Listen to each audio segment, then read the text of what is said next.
হাওড়া বেলগাছিয়া ধস বিপর্যয়ের মাঝেই ডাম্পিং গ্রাউন্ড না থাকা নিয়ে আতঙ্ক বাড়ছে আরামবাগে।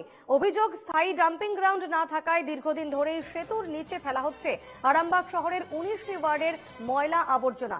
এমনকি ব্রিজের পিলারের নিচে আবর্জনা স্তূপও জমে রয়েছে বলে অভিযোগ।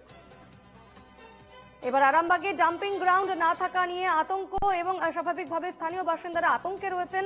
যেমনটা অভিযোগ উঠেছে যে স্থায়ী ডাম্পিং গ্রাউন্ড না থাকায় দীর্ঘদিন ধরে সেতুর নিচে ফেলা হচ্ছে আরামবাগ শহরের 19টি ওয়ার্ডের ময়লা আবর্জনা। আমাদের সঙ্গে এই মুহূর্তে রয়েছেন প্রতিনিধি তুহিন পাত্র। তুহিন, ঠিক কি অভিযোগ রয়েছে এই মুহূর্তে, কি ছবি?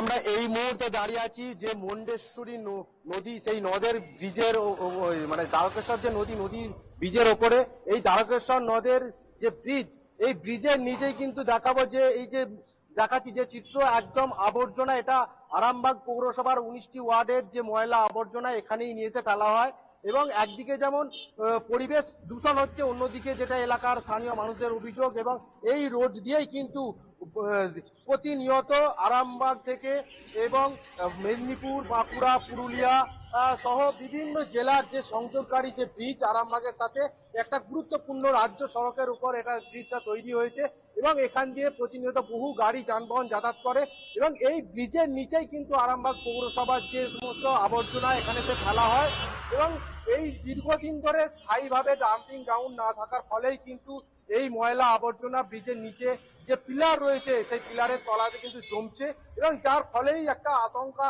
দেখা দিচ্ছে এবং এলাকার মানুষের যে অভিযোগ যে এইখান থেকে কিন্তু ধস হতে পারে ব্রিজের এবং এই ক্ষতিগ্রস্ত ব্রিজ যদি ক্ষতিগ্রস্ত হয় তাহলে কিন্তু সম্পূর্ণভাবে এই সমস্ত জেলাগুলোর সাথে যোগাযোগ বিচ্ছিন্ন হয়ে পড়বে, একটা ব্যাপক বিপর্যয়ের মুখে পড়বে বলেই অভিযোগ আরামবাগ। এবং যে পরিবেশ দূষণ হচ্ছে সেটাও কিন্তু মানুষের একটা অভিযোগ তুলছে যে স্থায়ীভাবে কোন রকম এখানে ডাম্পিং গ্রাউন্ড নেই এবং দীর্ঘদিন ধরেই পৌরসভা যেটা চেষ্টা করছে যে যাতে করে পৌরসভার বক্তব্য যে আমরা চেষ্টা করছি স্থায়ীভাবে কোথাও ডাম্পিং গ্রাউন্ড তৈরি করার এবং তার জন্য জমিও দেখা চলছে এবং জমি জটে কিছু কিছু জায়গায় আটকে গেল। তবে এবারে তারা একটা আশ্বাস দিচ্ছে এলাকার বাসিন্দাদের যে খুব তাড়াতাড়ি একটা স্থায়ী ডাম্পিং গ্রাউন্ডের মানে পরিকল্পনা সফল হবে। স্থায়ী যারা বাসিন্দারা সেখানকার রয়েছেন, স্থানীয় বাসিন্দারা, তারা কি এই বিষয়ে আগে অভিযোগ জানিয়েছিলেন? সেক্ষেত্রে কি ব্যবস্থা নেওয়া হয়েছে? এই স্থায়ী ডাম্পিং গ্রাউন্ডের জন্য কিন্তু অভিযোগ তুলছে আরামবাগ যারা বাসিন্দা রয়েছে, তারা আরামবাগ পৌরসভার 19টা ওয়ার্ডেরই বাসিন্দা। তারা কিন্তু দীর্ঘদিন ধরে অভিযোগ জানিয়েছে যে স্থায়ী ডাম্পিং গ্রাউন্ড যাতে তৈরি হয়। সে কারণে কিন্তু একাধিকবার পৌরসভা থেকে আরম্ভ করে সরকারি বিভিন্ন দপ্তরে তারা অভিযোগ জানিয়েছে।